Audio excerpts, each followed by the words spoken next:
Virginia International Raceway is the site as McLaren Trophy America roars back into action once again here in its inaugural season.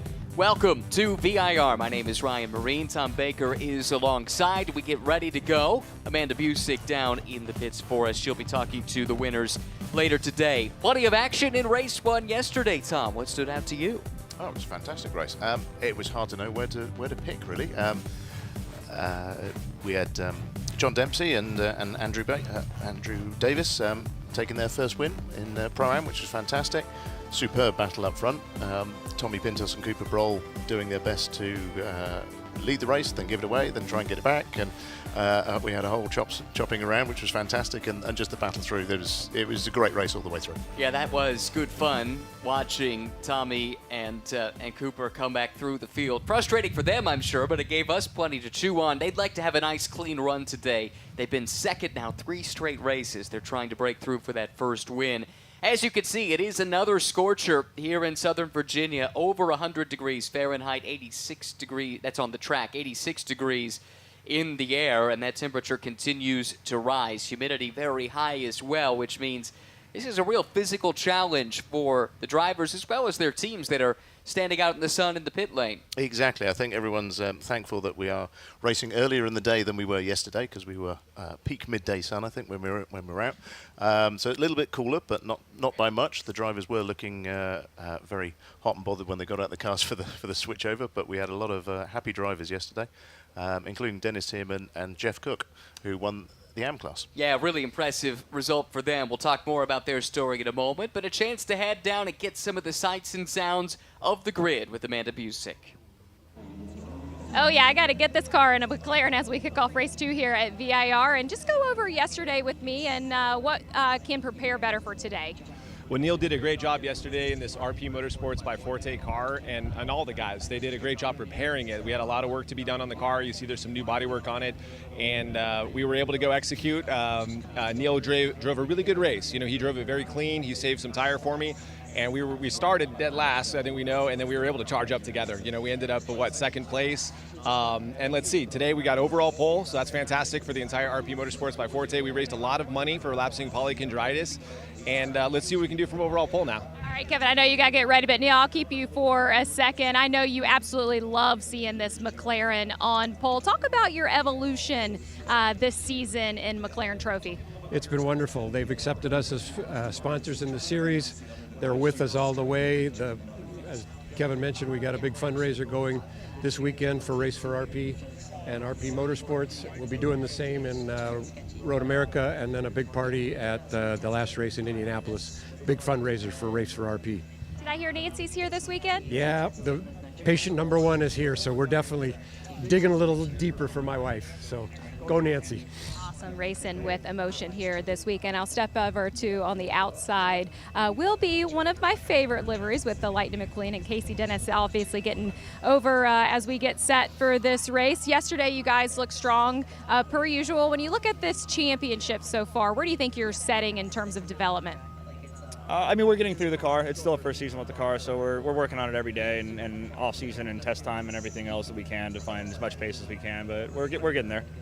We were talking yesterday that, the Pills Mafia livery is giving you guys a little bit of a run for the favorite livery out here. What is your response to that? Oh, I think we got them beat. I think we're definitely a fan favorite with the kids especially, and that's why we did it in the first place. But it was just a fun one. You know, my son loves cars, and James and I both thought it was fun and make a little play with it, and it fit in well. Nice job. Good luck today, guys. Thanks, Amanda. Good to hear from Casey Dennis there. He and James Lee had a great day yesterday. Once again, their 3rd win on the season. They've yet to finish worse than 3rd in any race so far, and it is hard to beat the Lightning McLaren. That is a really cool livery. Of course, the kids will flock to it. It is. I'm actually really disappointed Casey didn't just reply with ka-chow as the answer for missed why it's opportunity there for sure. Oh, well, there's always next race, and the RWE team, not just this car, but as a team, they had a really strong day yesterday as well with, as you mentioned, John Dempsey and Andrew Davis getting a win in their class, and that was a big deal for John. His first year of racing. He comes from a sim racing background, a business background before that, of course, but really a passionate sim racer, but stepping into the real car for the first time here this year, and he's been super impressive, and then to get that reward was a big deal. Exactly, yeah. The RWE team, Raceworks team, have been fantastic all year, and as a team, you know, with both cars, they're looking strong in the teams championship. But John's done very well, qualified on pole again in class, so that's third on the trot. It was their first win yesterday, but obviously frequent podium visitors, so it'd be interesting to see if they can do the double this time. Another strong day for James Safronis. At least it started that way. A penalty set it back somewhat, but good pace from James once again, and today he'll start up towards the very front of this field. Second in the AM class, but he'll start third overall. Maybe most importantly for him, gone is his 3-race win streak, which means gone is that 15-second success penalty on the pit stop. Exactly. Watch out. James is going to be one to keep an eye on as he, well, hopefully makes it interesting, but we know he's got the race pace to and the endurance to make it count. He's been racing long enough to know how to run a race. So look at the car of Andrew Davis a moment ago. Steve Sorbero there in that blue and yellow machine. To the left, that brand new gold livery, Jesse Lazare and Alexander Hainer. They're having a really strong season, and that is a livery that gets your attention quickly. It does. It's nice to see. Yeah, the gold stands out on the. I'm always a fan of having different colored cars on the grid. You know, it gets a bit boring when you've got too many white cars when they come from the factory in white, but it's mixed it up, which is nice. We don't have that problem here. We have a lot of really clever ones, and they're quite distinctive as well, which does help us as we try and identify who is who. Also, I think we saw there a glimpse at that Pils Mafia livery that Amanda made reference to. So Eric Filgaris will start that car in the Pro-Am class, third in class, right in the middle of the pack. He and Tom Kopczynski teaming up once again. And Eric had the fastest lap of the race in class yesterday. Unfortunately, he was a little bit down the order at the time, so we didn't get a chance to give him his flowers, but we'll give it to him now. There we go. No, I did have a chat with him after the race, and just wondered why they came in and changed the tyres, and he said, oh, they'd been flat spotted, so they came in, put new tyres on. He was just a bit worried about vibration through the car, so they were already a lap down at that point. And but you know what happened. He put the new tyres on, and he went and set that fast lap. So yeah, I think that might have been really what it was about. Exactly. Flat spots. Let's go get the fastest lap of the race, and Eric's certainly capable of it. Might have a little extra passenger, it looks like, in the form of a butterfly on the Race for RP car that will start from the pole position. Kevin Madsen, great qualifying lap. It ends up being pole position by about 0.6 of a second, but it wasn't supposed to be that way, or at least we didn't think it was going to be that way earlier today at the end of qualifying, as Jeff Cook had a tremendous lap, just a few hundredths quicker, in fact, than what Madsen did, but that car found to be out of the technical spec at the end of qualifying and will have to start at the back of the field. Yeah, unfortunately it was a little bit lighter than it should have been, so they've dropped to the back of the field, so it'll be interesting to see how Jeff Cook comes through. He's really impressed this year. No kidding. He hasn't raced for 10 years, so coming back in. And I was talking to his team boss and didn't realise that he used to race against Scott Speed back in the day in karting. Oh my goodness, wow. That is good company to keep. Made it all the way to Formula One, of course. As we look at our respective pole sitters here in the different classes, RWE in the Pro class, Pro-Am to RWE as well, with Dempsey and Davis, whereas it's Lee and Dennis in the Pro class car, and then the M class pole sitter, as mentioned, is Kevin Madsen at the very front of the field. There you see them as the rows will line up. Kevin Madsen starting from pole. He'll have James Lee for company there on the front row. Then it is the veteran James Safronis and Colin Harrison, who didn't see the checkered flag yesterday, looking to rebound. Cooper Brohl starting in the 5th spot. Andrew Davis in 6th. Row number 4 goes to Jesse Lazare and Steve Sorbero. They'll start 7th and 8th. Then Eric Filgaris for Riley Motorsports starting in the 9th spot. Kanan O'Connell is alongside. Bob Stocker driving by himself here this weekend, and Jeff Cook back in the 12th starting position. Keep an eye on him. That car absolutely flew when he took the controls and delivered the big win for himself and Dennis Tiemann yesterday. That celebration post-race was something to see. Oh, they were very happy, and yeah, the champagne was certainly flying. I think we have a chance to hear from Dennis now. Cars on their only formation lap, but a chance to hear from a winner yesterday. Amanda is standing by. Dennis, we were tied off the air yesterday, and I wasn't able to chat with you. Congratulations on the win, but you said you've hired the best coach you could find out there. I did, Jeff Cook, and he's in the car right now. So we hope for the best. It's race day, and it's time to go. Good luck today. Thank you. Good to hear from him. Sorry we didn't get the chance yesterday, but thanks for making good on that, Amanda, as we get ready to go. Lights are off on the safety car in this field of McLaren Artura Trophy Evos. Get ready to go. What a piece of equipment this is, this Trophy Evo car, which makes 577 or so horsepower before push-to-pass gets factored in. Yes, that's right. Push-to-pass in a GT car, first of its kind, and it certainly had a part to play in the battles we saw on track yesterday. 3 different classes, Pro, Pro-Am, and Am, based on the experience level of the driver lineups. A couple of single driver lineups. We have multiple driver lineups in the mix too. It'll all get sorted out in 50 minutes as the field comes through Hogpen and gets ready to go for the second race of the weekend. Safety car is off. Kevin Madsen has the field at hand. That's the Race for RP machine on the left-hand side of the screen. Lightning McLaren, piloted by James Lee, sharing the front row. Then it's Safronis and Harrison in row 2. Broll and Davis in row 3. Here they come into the acceleration zone. The headlights flash as they go to the push-to-pass, and the green flag waves for race 2 at VIR. Good getaway from Madsen from pole position. Lee slots in into the second spot. Safronis solidly in third. The fight is on 4th, 5th, and 6th, all close together, with Jesse Lazare trying to poke his nose in there to make it 3 wide, and it is momentarily. Everyone able to get sorted out as they head into NASCAR Bend for the first time.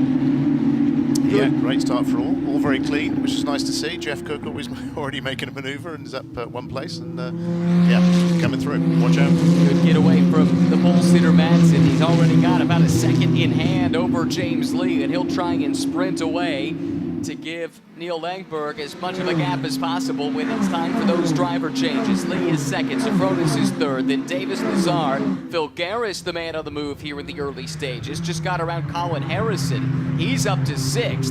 Now further back, Sorbero under some pressure here from Cook and Stockard. But at the front of the field through Oak Tree, we look for our leader. There he comes. It's Madsen, Lee, and Safronis and Davis all doing battle 2nd, 3rd, and 4th. Yeah, Andrew Davis on the push to pass there, trying to close in on James and make that move. But he's looking good in P1 at the moment. 2nd and 3rd on that push to pass, make that 3rd and 4th, trying to reel in James Lee. Madsen unchallenged here on the opening lap, laying down the gauntlet. Here's the pass for position. That is Cook trying to recover from that penalty that saw them start at the back of the pack. That should have been the overall pole-sitting car based on pace, but again, just slightly underweight. Leads them to go to the back. And now we get to watch the Jeff Cook show as he charges through this field. It's always interesting the start of race 2, because in the Pro-Am class, this is where the pros start the race before heading over to the Ams after their sort of 20-minute window. So it's always very, very close, because these Ams have got the experience, they know what they're doing, and they have really good, strong, but clean racing between them. Exactly. It's been a fun dynamic in this championship here in its debut season in North America. James Safronis coming under some pressure here. Andrew Davis took a look. Now he might take another one. That was a late lunge. These two are veterans of the North American road racing scene, and Safronis will not go quietly into the night, even though they are not in the same class. These are second place in Am and the leader in Pro-Am, but same spec of car, of course, so there's no real performance difference. It all comes down to the driver behind the wheel. Exactly. This is about pride, isn't it? So, as you say, James running 2nd, but we've got 1st, 2nd, and 3rd in the Pro-Am class, all behind him, and the gap is nothing at all. What are we talking? A 2nd, covering the top 3 in the class. So, they're all itching to get past, but it's that thing, isn't it? When you attack, when you defend, you can't make a lunge without worrying about what's going to happen up behind you and whether someone else is going to take advantage. So. Back here, you see those flashing headlights. That's how you know the drivers are on the push to pass. It's that gray and black McLaren at the back of the train starting to loom large. That's Cook, who's starting to catch the back of that battle pack.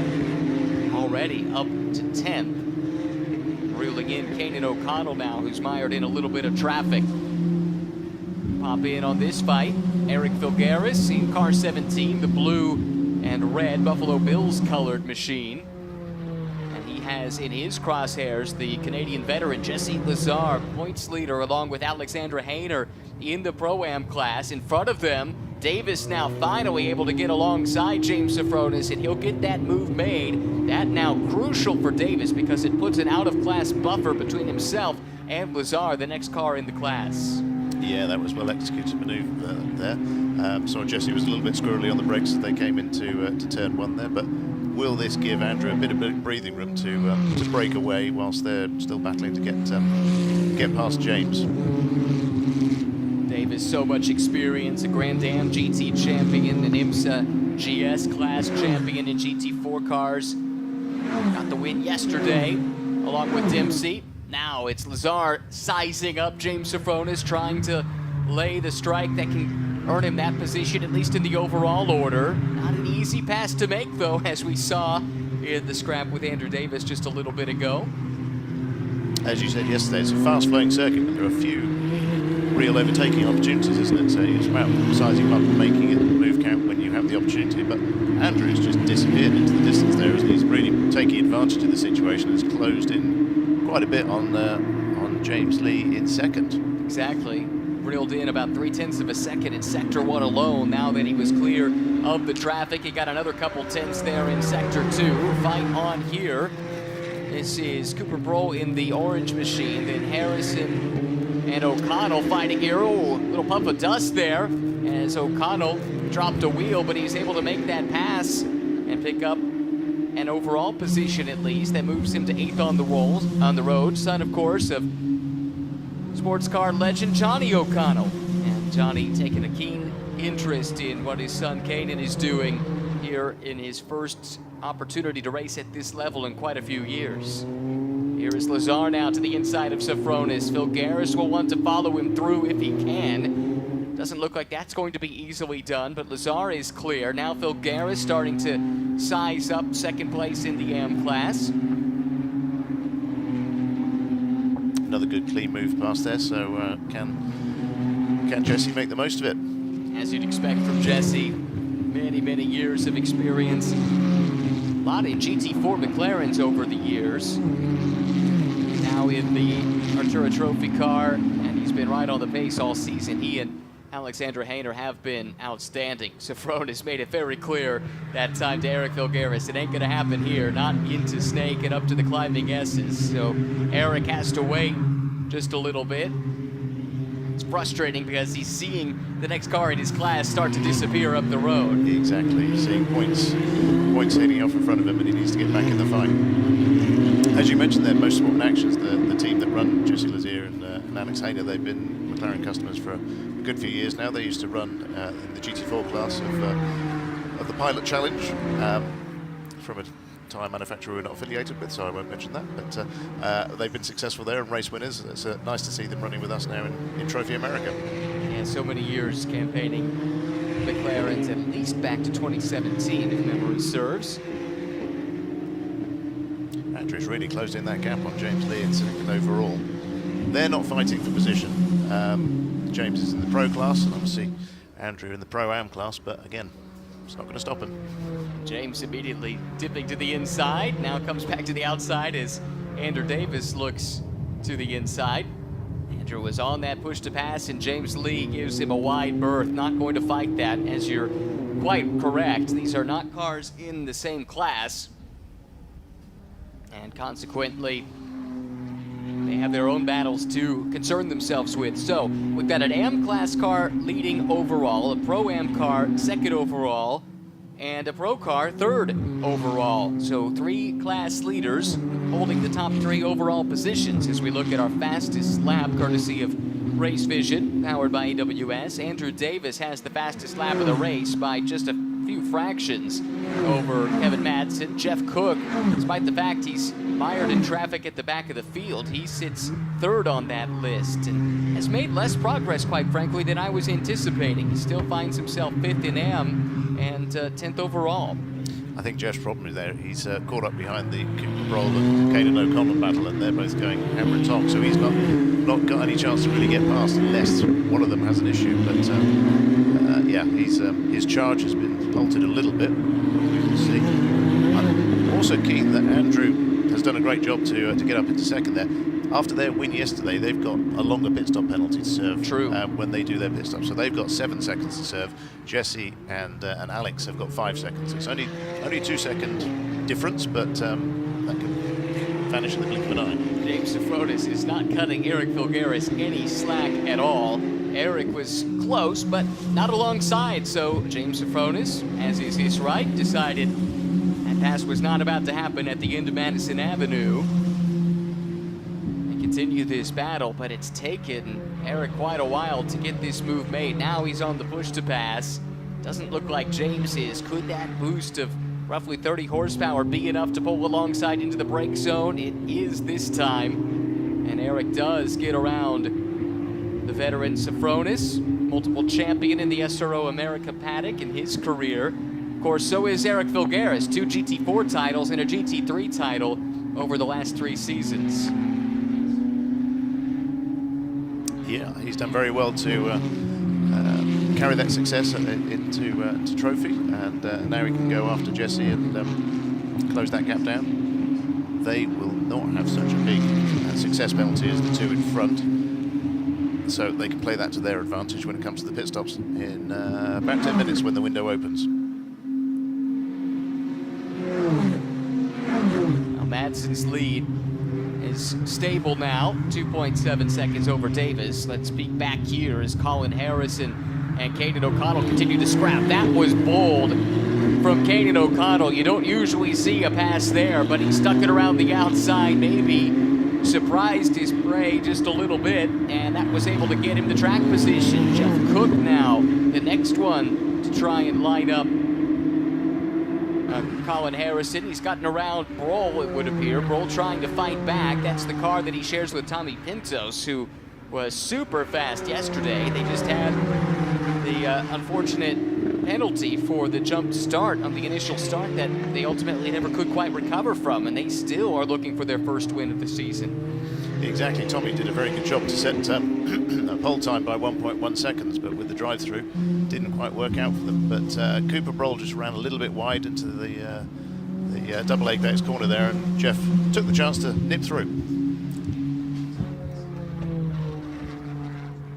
Jeff now trying to size up his next target. That is Colin Harrison in the orange machine. He does get to the inside down the hill, squirming under braking into turn number 1, and he does make that pass. So Cook continuing his drive through the field after having to start at the back due to the penalty following qualifying. Cook now will set off. His next target is Caden O'Connell, who continues to run at the front of this battle pack. Madsen leads. Davis and Lee second and third. So with 38 minutes to go, we welcome a guest into the booth. It's our friend who we really wish we were seeing in the race right now, but John Capestro-Dubats. First and foremost, John, so happy you're doing all right. That was a scary one with the practice crash you had just a couple of days ago. How are you feeling, and what is the prognosis? When will we see you back in a race car? Thank you, Ryan. I really appreciate you welcoming on to the broadcast here, and thank you to everyone that reached out. That was definitely a big hit, but I'm very grateful that I was in that car because it definitely took care of me.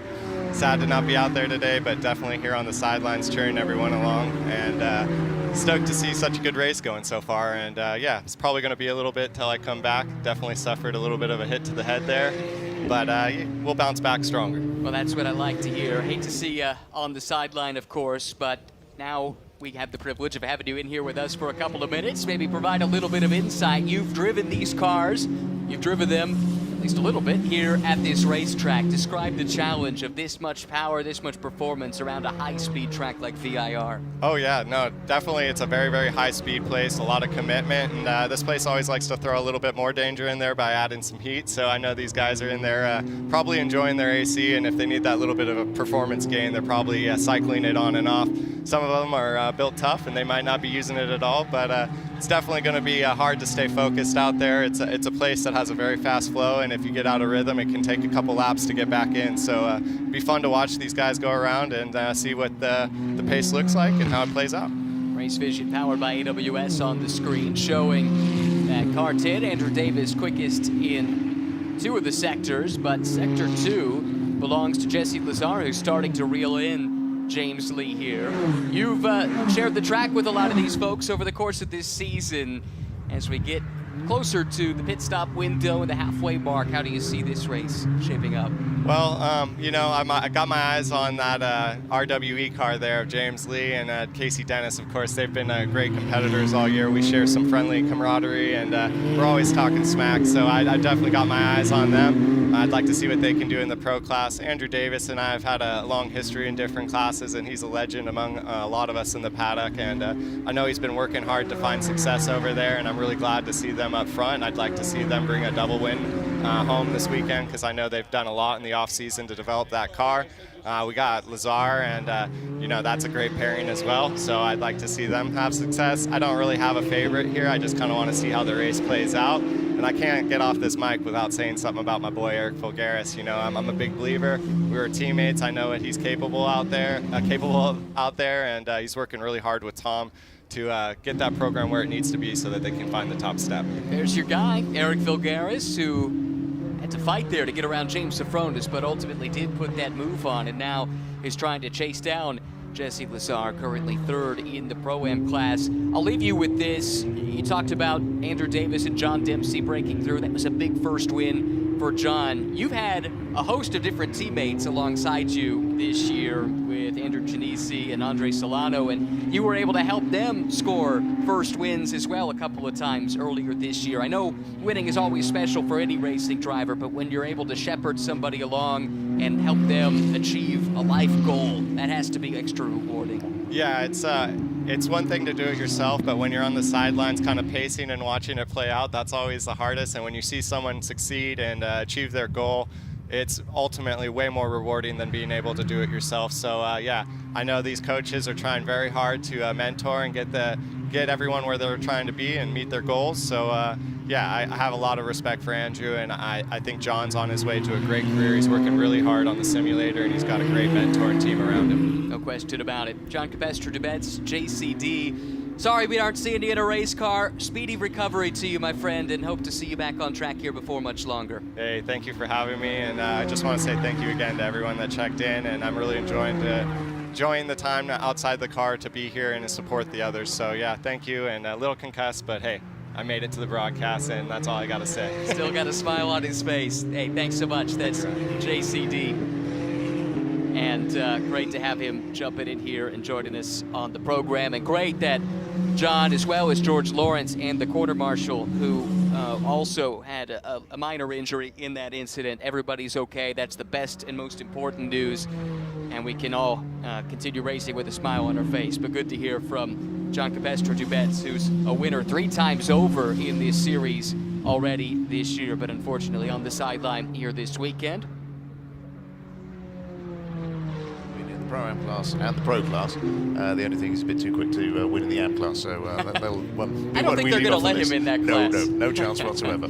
Outstanding talent, one of these guys who's had to fight really hard to get some of these opportunities, and in recent years he's been able to showcase his quality with championships, including last year in Pirelli GT4 America alongside Eric Fulgaris, so that helps to explain the shout out he wanted to give Eric, of course, on the show just a few moments ago. There we go. Great to have him on and to hear from him after what happened on Friday, but looking forward to seeing him back in the paddock and back in the car, more importantly, hopefully next time out. Now, Kevin Madsen's lead has been stable, 2.8 seconds, but he's got a very healthy lead in the Am class. James Safronis is about 15 seconds down the road. This is the car on the move right now, though. Jesse Lazare, second in Pro-Am, and starting to reel in the duo up ahead. You see some of the co-drivers with helmets and gloves on. They're getting ready to go as we approach the pit stop window, which is different depending on the different classes. There's Alexandra Hainer ready to jump aboard for Motorsport in Action. Looks looks like Tommy Pintos is suited up and ready to go and take over from Cooper Broll as well, who's running down in 10th overall, second in class. Yeah, I'm sure they want to get Tommy in there and move that number 919 further forward up the grid. Jeff Cook just got another pass made. He got around Kanan O'Connell on that lap as we see our first pit caller coming in. This is Andrew Davis, and in the Pro-Am class, you are limited for your pro drivers to a 20-minute maximum stint length. They were not going to be able to get another lap in, so this one was cut and dry. They had to come in now and get that driver change taken care of. Yeah, exactly. Kanan O'Connell is the fourth and final one to join them in the pits, although Cooper Broll has come in. So they have a slightly different pit window being in the pro class, so there's a 30-minute maximum drive time for pro drivers.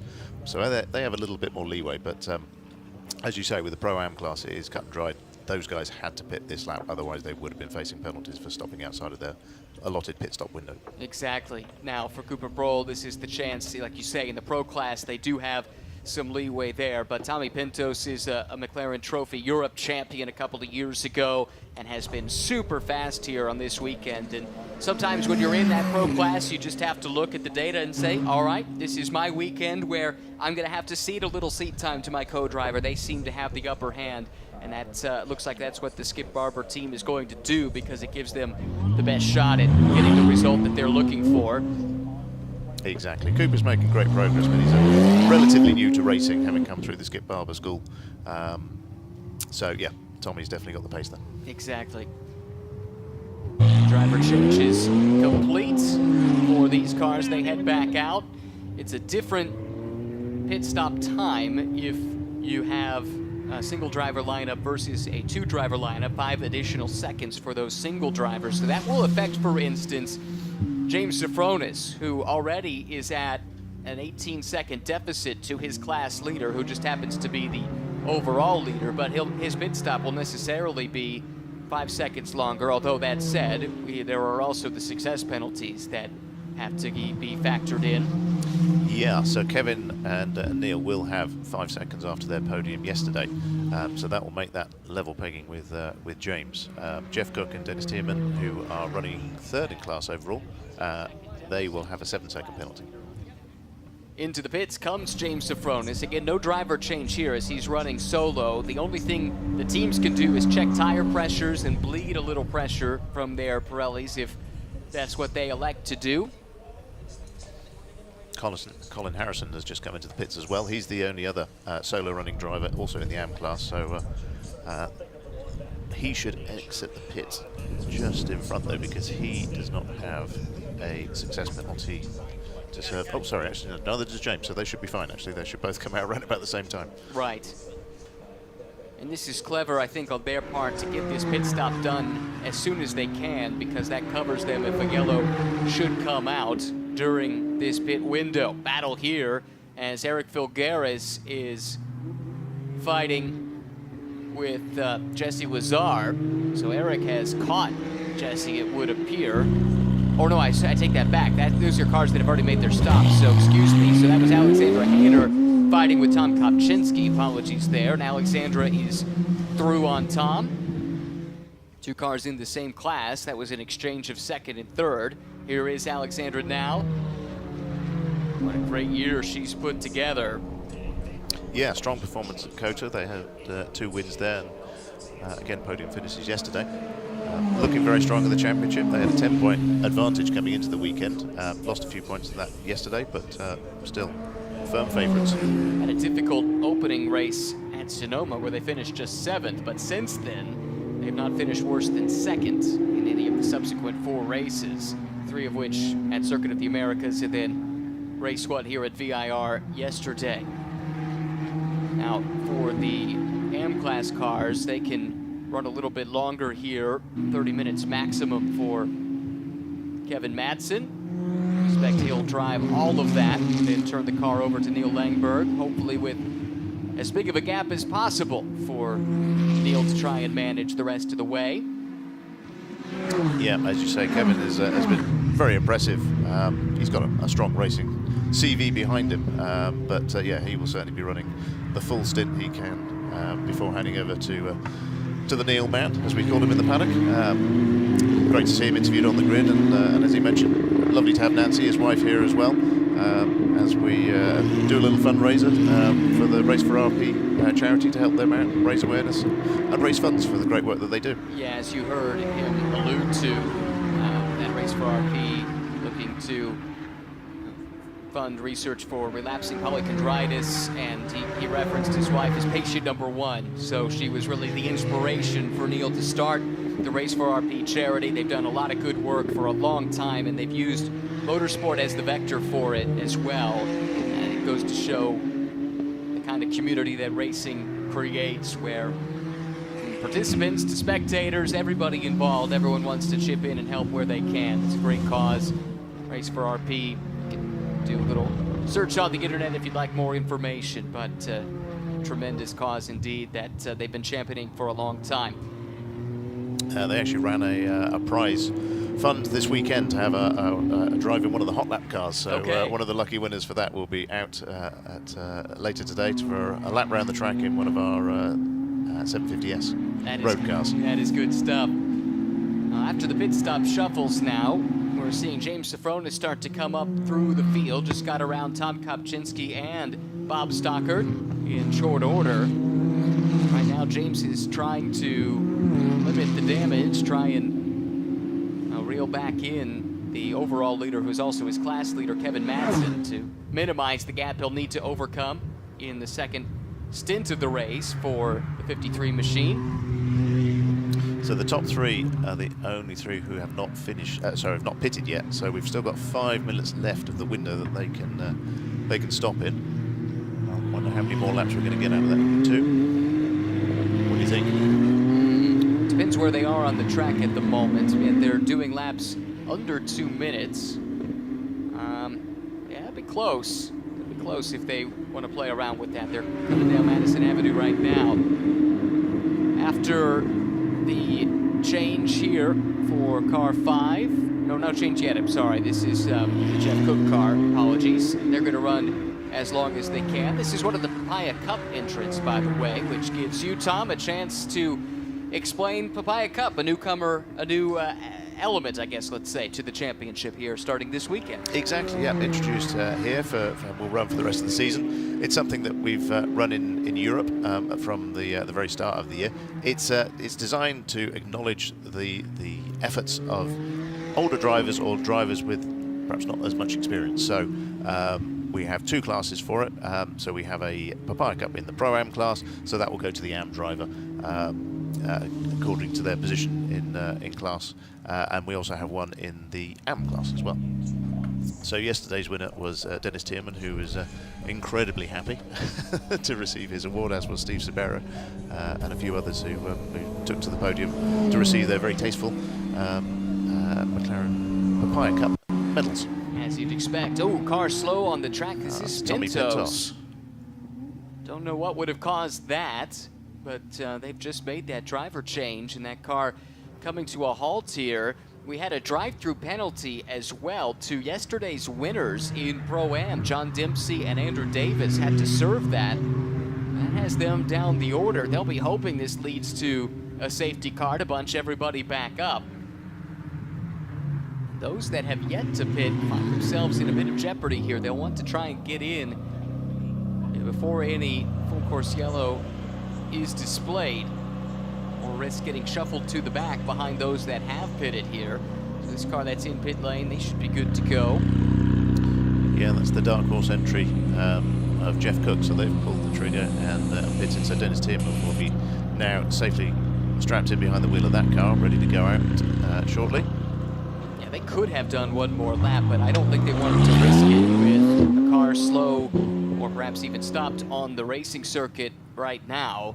That could really catch them out if the yellow were to have come before they had made their stops. Here comes the leader, Madsen. He'll come into the pits as well. Now we wait for James Lee. This is, I think, a similar situation to what we saw yesterday. There was another situation right around the pit window, and the car was in a safe spot, so race control tried to give everyone the opportunity to get their pit stop done before going full course yellow, and exactly that's what's happened again here today. Full course yellow is displayed. So Neil Langberg set to climb aboard. Great opening stint there from Kevin Madsen.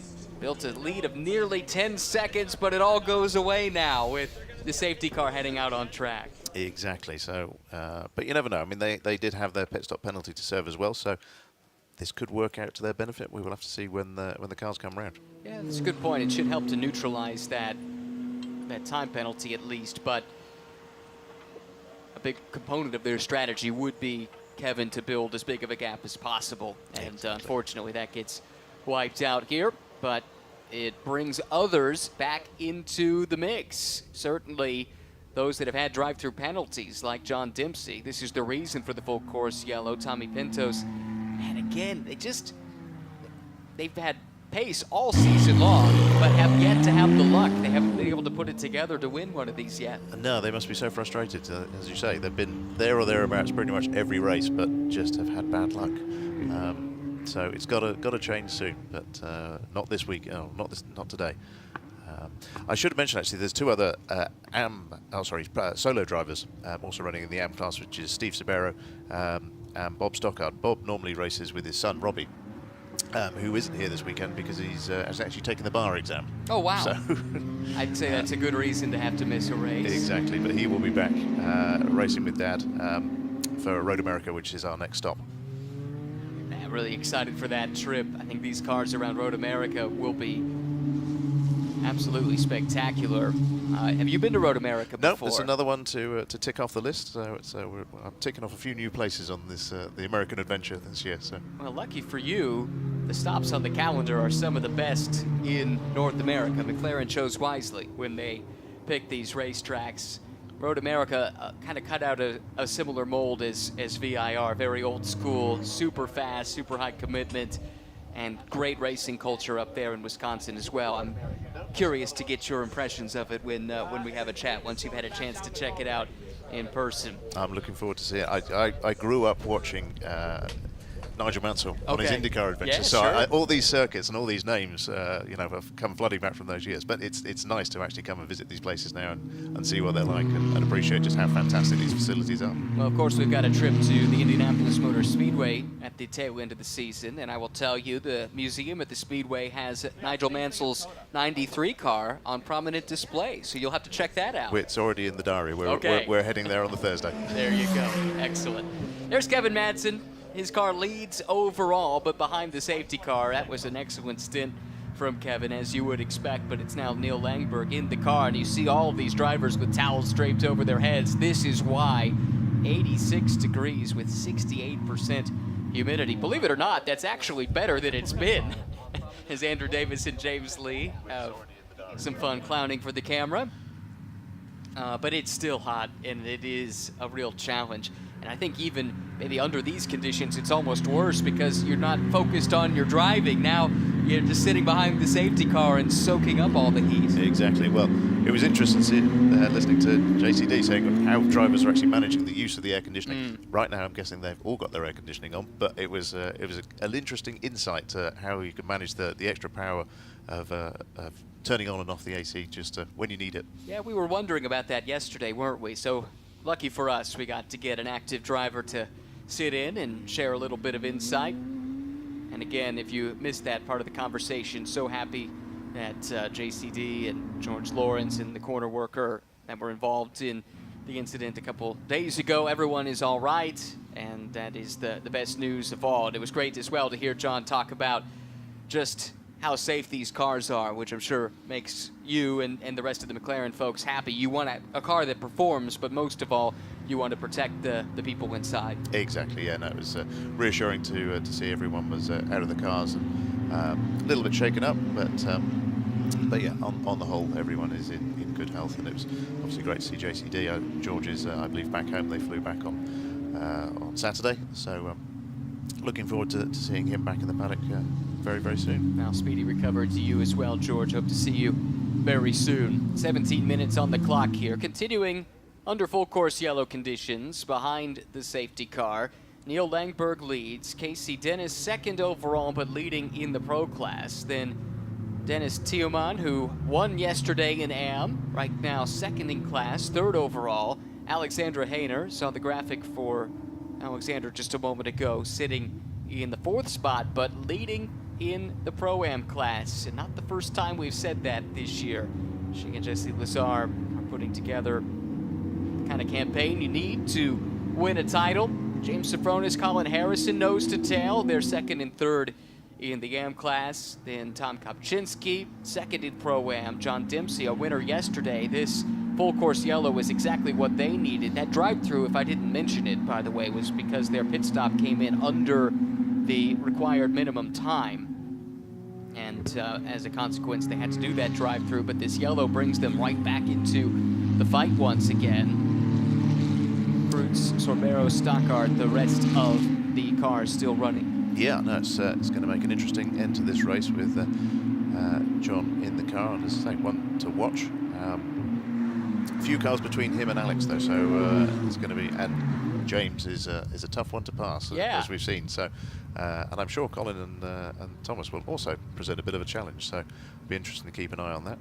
I've just had a message from one of our McLaren Trophy family watching over in Europe. So Will Aspin, who's teammates with Tommy Pintos, his dad has just sent me a message saying they're watching and enjoying the coverage. Fantastic. Lovely to hear that they're keeping a keen interest in what's going on in the championship in America. Well, it is a global platform. We should really stress that. This is the first year for the North American Series, but we're into year 3 in Europe. And you were telling the story yesterday about this McLaren Artura Trophy Evo running at the Nürburgring 24 just a handful of weeks ago and opening some eyes. Yeah, exactly. So that was an unexpected result for us, only because the team normally run the GT3 Evo. So this is Dawn Motorsport who run the cars in DTM.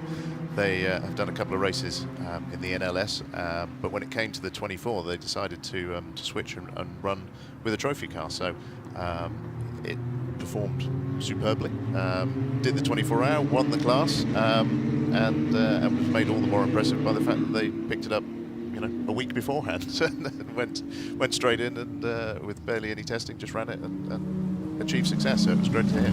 It is a turnkey option. Good news. It is time to go back to racing. Safety car pulls off. Neil Langberg has the field under his control. Here we go to the green flag with 14 minutes, 16 seconds on the clock. Casey Dennis already popping to the inside, looking for the overall lead. That's the Pro Class leading car as Langberg goes wide, drops the left side wheels off into dust, and he'll go for a spin. From the front of the field, Neil Langberg will have to recover from there. Dennis is through now to the lead of the race. Tillman is up to second overall. That's the leader in the AM class, and James Safronis is already pushing. The fight is on for the lead in AM. Second and third on the road. Here they are, center of the screen. That's actually Bob Stockard who's lap down, right. So James is running second. He made a fantastic restart there.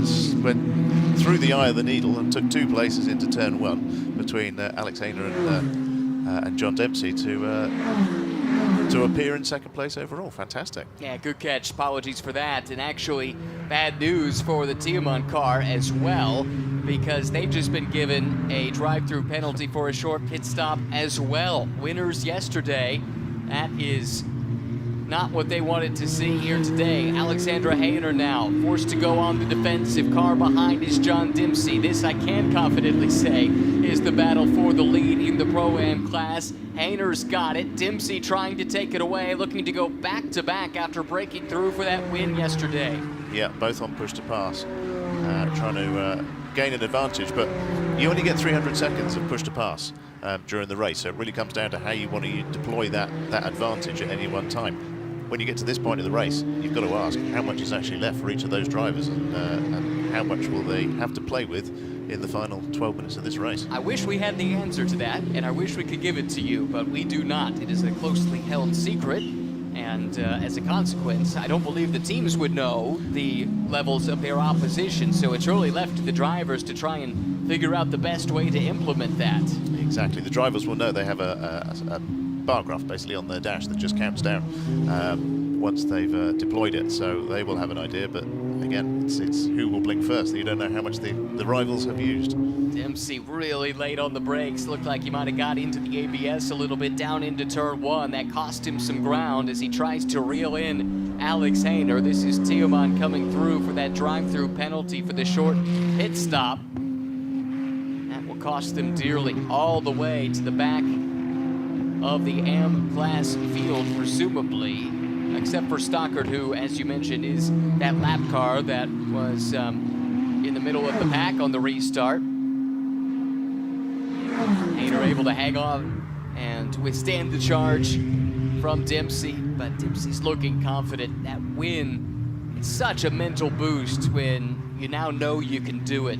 And just yesterday, breaking through, now driving with that little bit of extra confidence. Yeah, I'm sure it was a good result, but a long time coming, so it was nice for them to finally tick it off the list. And I reckon there's a good chance they might get another one. There's a good shot at it. It's a good battle right in front of our eyes. Dennis leads this race now by 4.2 seconds. James Safronis has rallied to second overall and leading in the AM class by a healthy margin.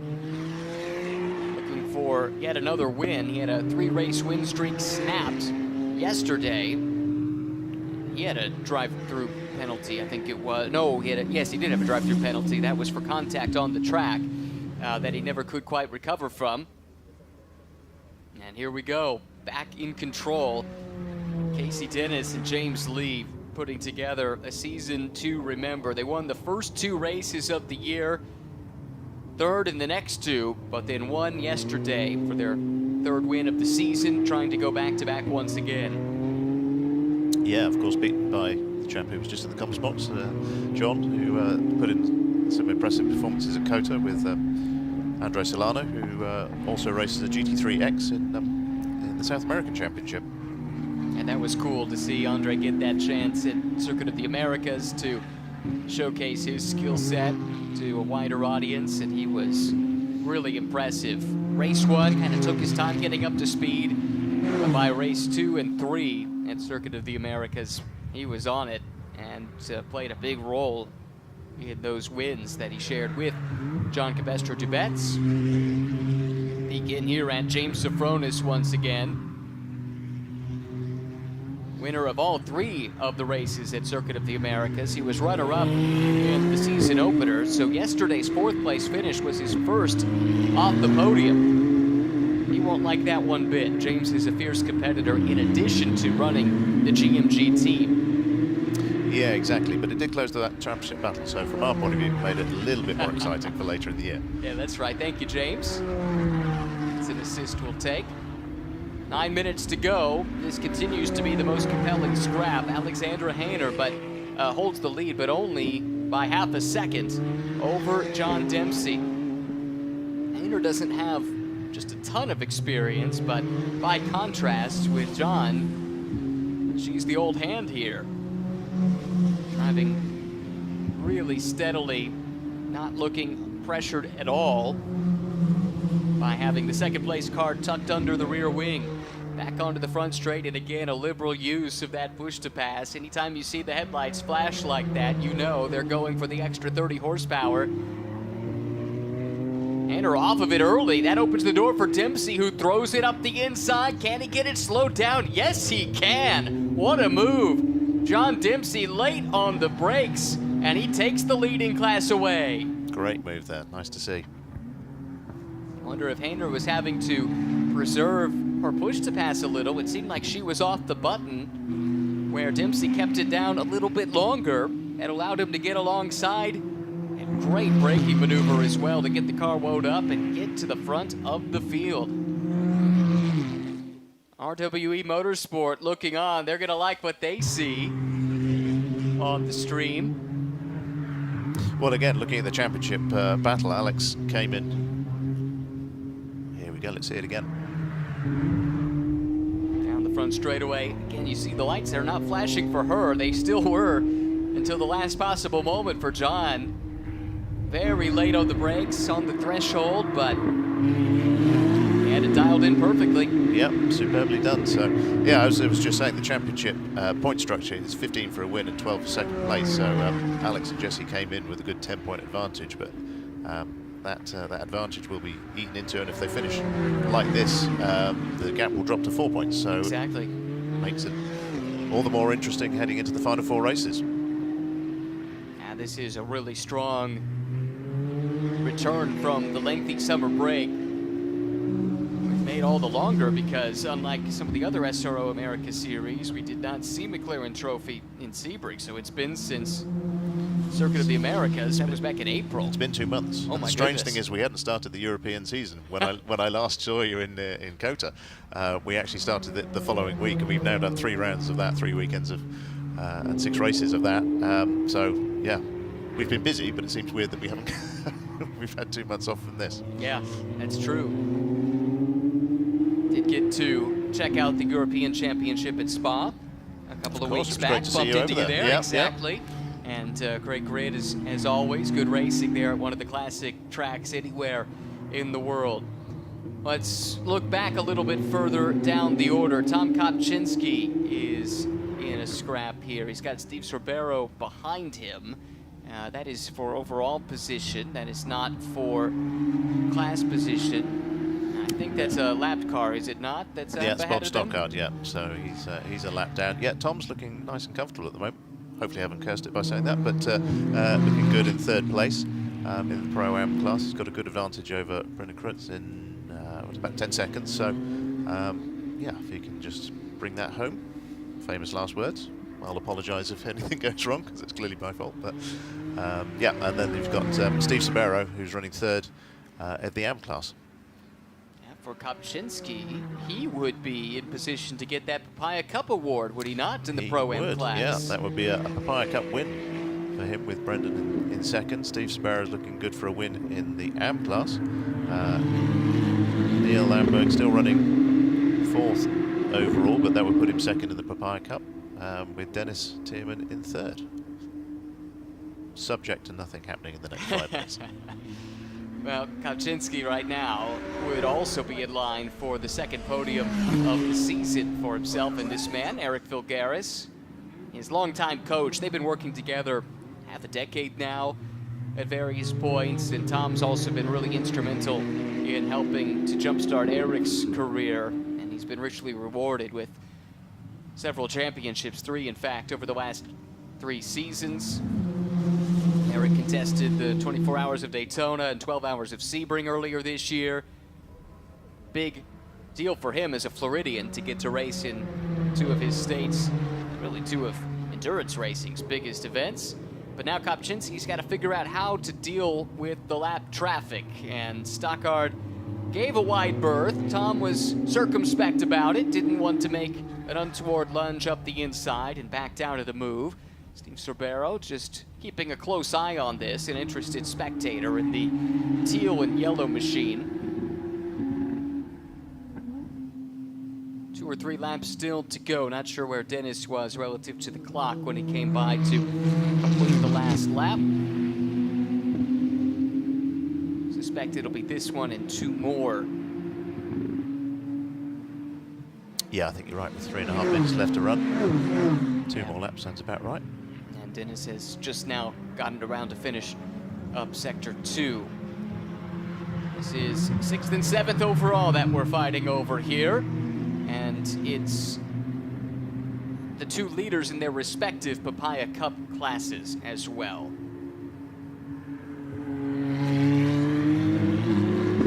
Yeah, I'm just running through and doing the final calculations for the podium in a minute, hopefully. So just making sure we've got the order correct there. But as you say, Steve Sparrow looking strong there in 3rd place overall in AM class and 1st of the Papaya Cup cars.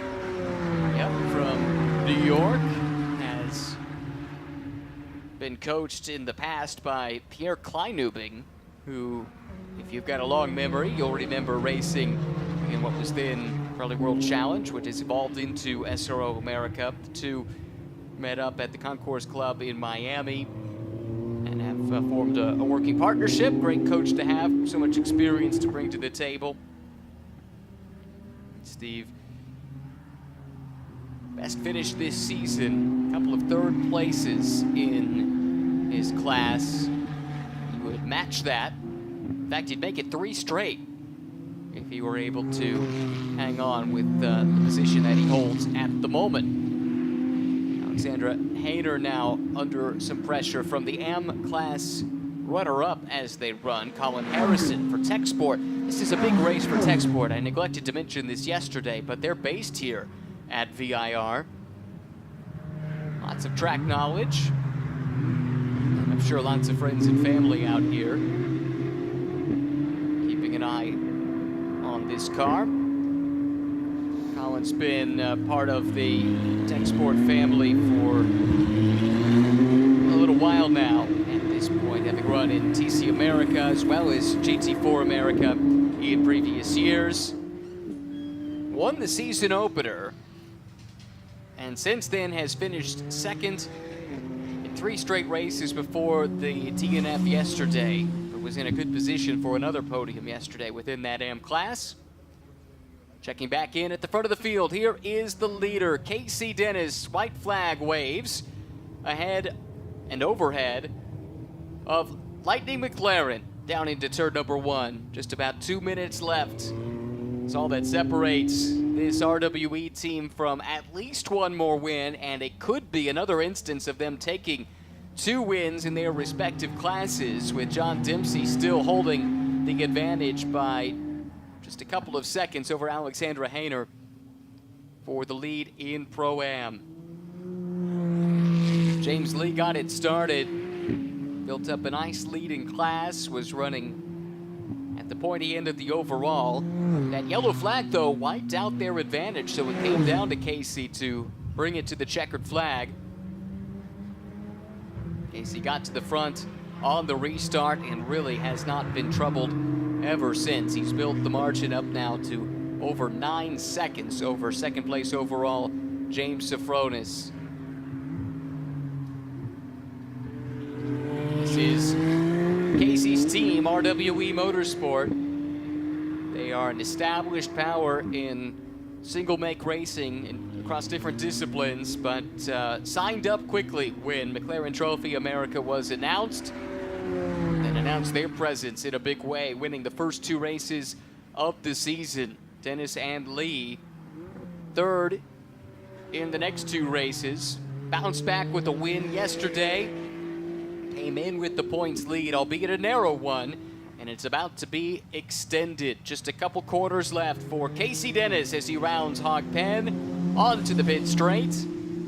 And he'll see the checkered flag here at VIR. Win number 4 of the season for Casey Dennis, James Lee, and RWE Motorsport.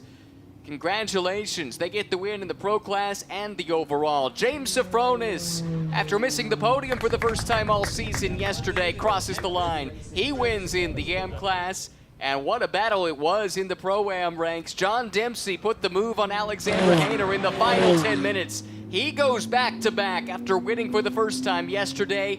It's a sweep of the weekend for Dempsey and Davis. RWE sweeping the Pro and Pro-Am classes as well. Plenty to celebrate after a fantastic weekend here at VIR.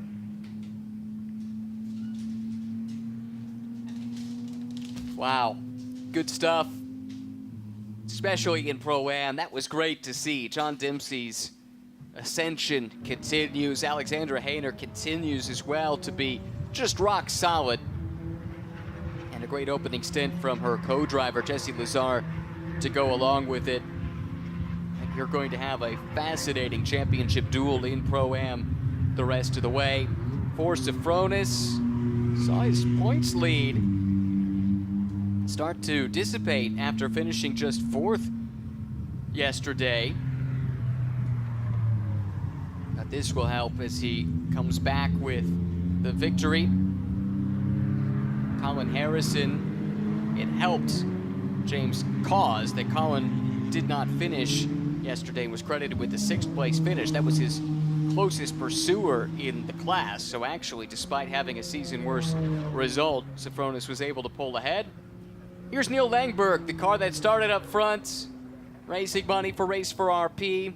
Kevin Madsen led the opening stanza, but just the slightest little misjudgment on the restart sent Neil for a spin, and he'll have to settle for a 5th place finish.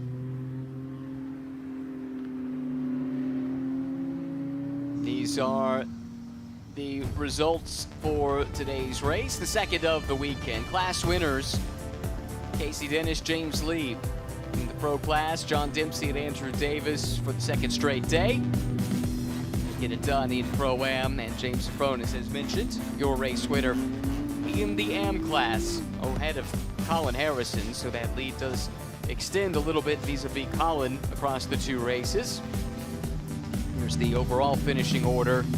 Another tough day for Tommy Pintos and Cooper Broll, but you get the sense their day is coming. They have been fast at every single round.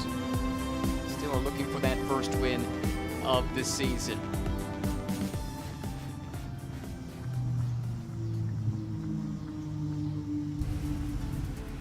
Here's how race 2 of the McLaren Trophy America played out here at VIR. The green flag waved ahead of 50 minutes of racing. And Andrew Davis quickly raced his way to the front, but it was Kevin Madsen who led the field to the green flag, built up a big lead. We had a yellow around the midway point that led to a safety car. Everybody bunched up. Neil Langberg inherited the leading car but went for a spin, and that took him out of the lead of the race. James Safronis really aggressive to get to the lead in the Am class on the restart. And how about this move from John Dempsey? He got to the inside of Alexander Hainer. That got him the lead at Pro-Am, a lead he would not relinquish. Casey Dennis and James Lee, though, victorious overall and in the pro class in race 2. That's how it played out. Up next, of course, is that trip to Road America.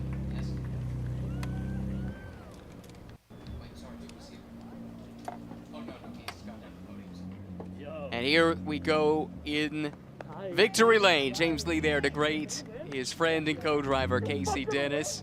And I think Casey just learned that they won in both of the classes as well. So he could be happy as a racing driver, he could be happy as a team owner. This has been a successful afternoon by any standard. Yeah. That's really cool to see. He's right there to congratulate his driver, John Dempsey, who climbs out. That was fantastic stuff from John to put that move on late in the going. He knew time was running out, had to get the move made, and he did it into turn number 1. It was close. Very late braking maneuver, but John Dempsey was able to make it happen. And there is a lot to celebrate from that RWE camp. I knew you would come in and see that. As the weekend comes to a close.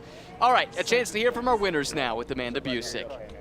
You guys, congratulations yet again. And John, I want to go right back to that move that you made on Alex. How did you line that up for yourself?